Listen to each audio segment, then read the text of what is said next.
Mazmur menyebutkan bahwa manusia Allah telah dibuat untuk sementara waktu sedikit lebih rendah daripada malaikat-malaikat. Dan ini merupakan sebuah referensi yang tidak memberikan referensi tentang umat manusia itu sendiri.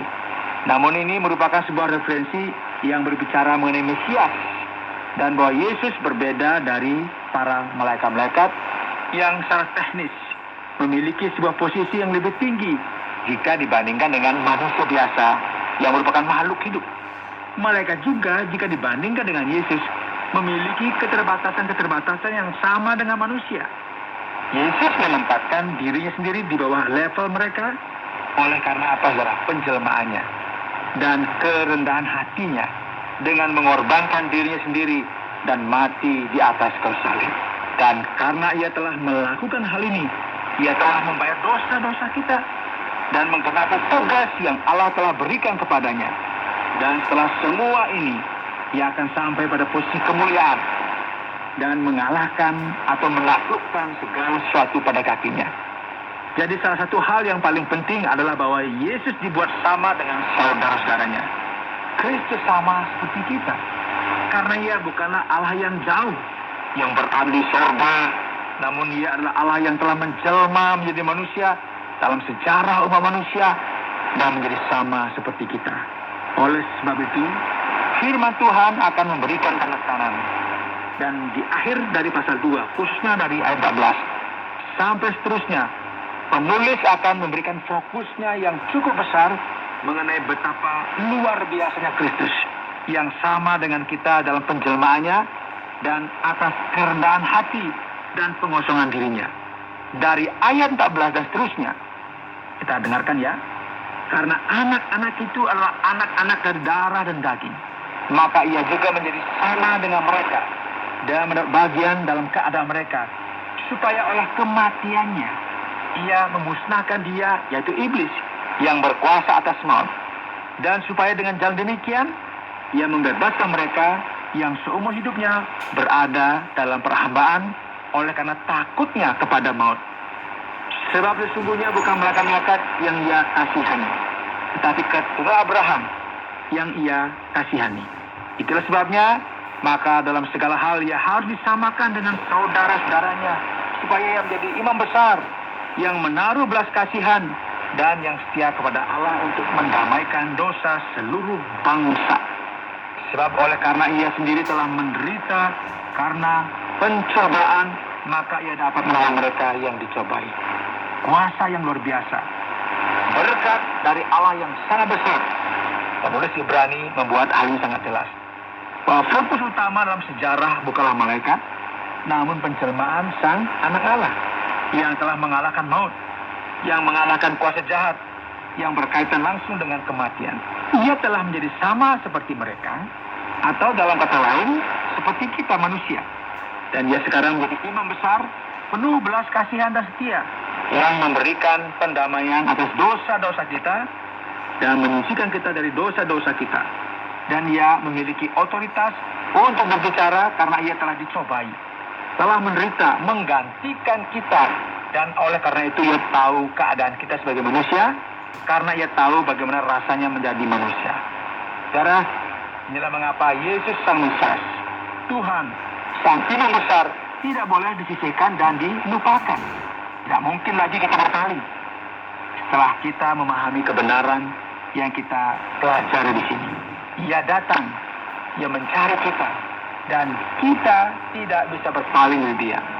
Inilah kebenaran yang kita temukan dalam kitab Ibrani pasal yang kedua.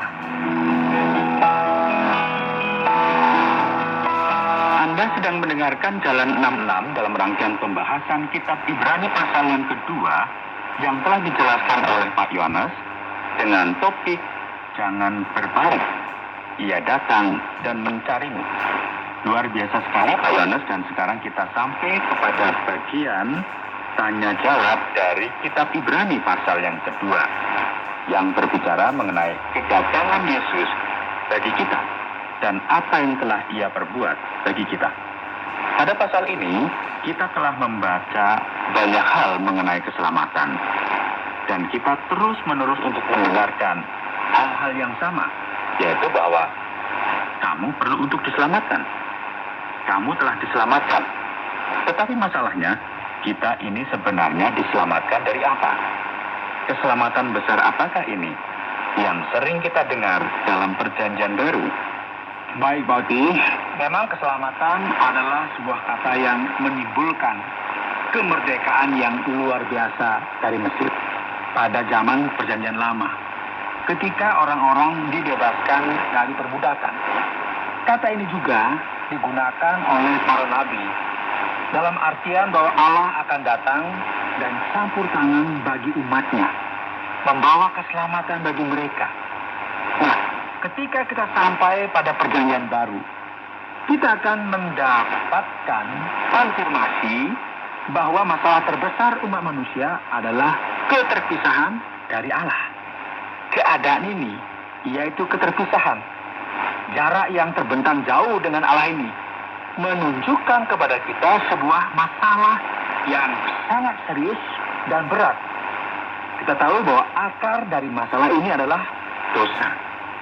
Nah, ketika Alkitab berkata bahwa Yesus membawa sebuah keselamatan yang besar, kemudian banyak orang berpikir, oke, namun demikian keselamatan apa yang dimaksudkan di sini? Sementara dunia ini semakin rusak. Yesus membawa keselamatan, namun sepertinya nggak ada gunanya. Namun Yesus telah menyediakan bagi kita, saudara, sebuah jalan kembali kepada Allah, supaya kita bisa memahami dengan baik dosa itu sendiri, dan tahu bahwa mereka atau kita membutuhkan Allah, dan bahwa mereka terhilang jika hidup tanpa Allah. Jadi keselamatan adalah tepatnya, kalau kita sederhanakan ya, sebuah pengampunan akan dosa-dosa kita dan menerima sebuah kehidupan kekal di dalam Tuhan kita Yesus Kristus bagi setiap orang yang telah bertobat dan memahami keadaan mereka sebagai manusia yang sangat jahat, sangat parah, sangat rusak. Hanya dengan cara ini saja perkata ini sekarang memiliki arti dan memberikan keselamatan. Jika tidak, ya maka tidak akan ada lainnya. Tidak ada yang bisa dikomunikasikan selain hal ini. Ada sesuatu yang tidak masuk akal dan sulit sekali untuk dipahami oleh banyak orang. Bagaimana Allah bisa menjadi manusia? Tapi ini merupakan sesuatu yang sangat penting bagi kita untuk kita memahami, ya, terkhusus bagi setiap orang yang ingin memahami Alkitab. Pak Oti, ada sesuatu yang sangat penting di sini.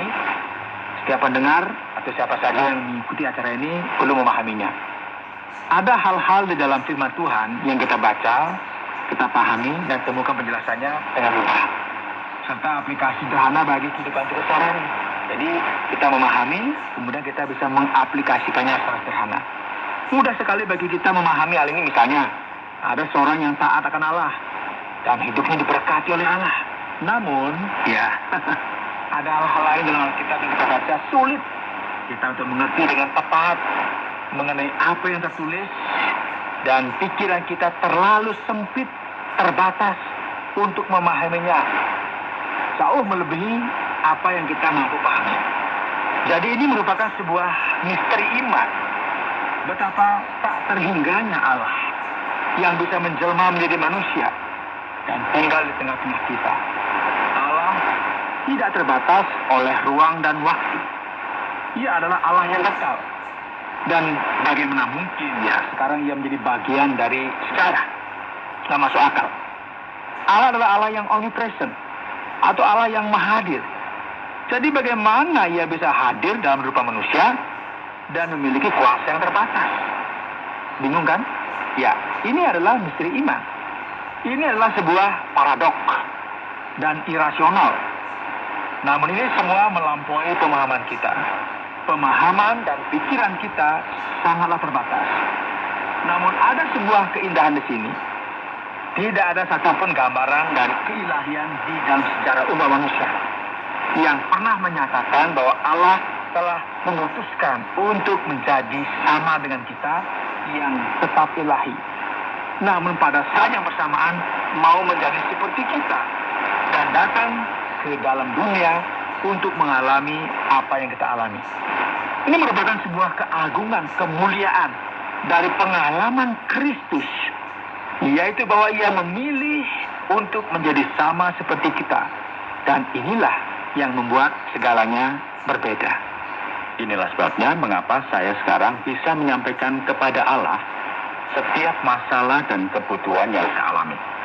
Karena Ia memahami mereka dan hidup di dalam mereka. Tepat sekali, Pak Oti. Kita perhatikan pada ayat yang ke-8, pasal yang kedua dari kitab Ibrani ini. Dikatakan, engkau telah meletakkan segala sesuatu di kakinya. Bagaimana kita bisa memahami bagian ini?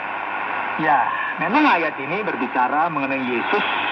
Namun sebenarnya segala sesuatu telah diletakkan di bawah kakinya. Segala sesuatu telah diserahkan kepada Dia. Karena Ia adalah sang Raja Mesianis yang dahsyat, yang telah datang. Dan mengapa hal ini penting? Karena sang penulis sekali lagi memberikan penekanan bahwa Yesus lebih tinggi daripada malaikat-malaikat. Mengapa? Karena ada sebuah ekspektasi, pengharapan di antara banyak orang Yahudi pada zaman Mesianis ini. Pada sebuah waktu yang baru akan diperintah oleh malaikat-malaikat. Begitu ya. Jadi penulis berkata, ya dalam bahasa kita lihatlah, Yesus ini lebih tinggi dari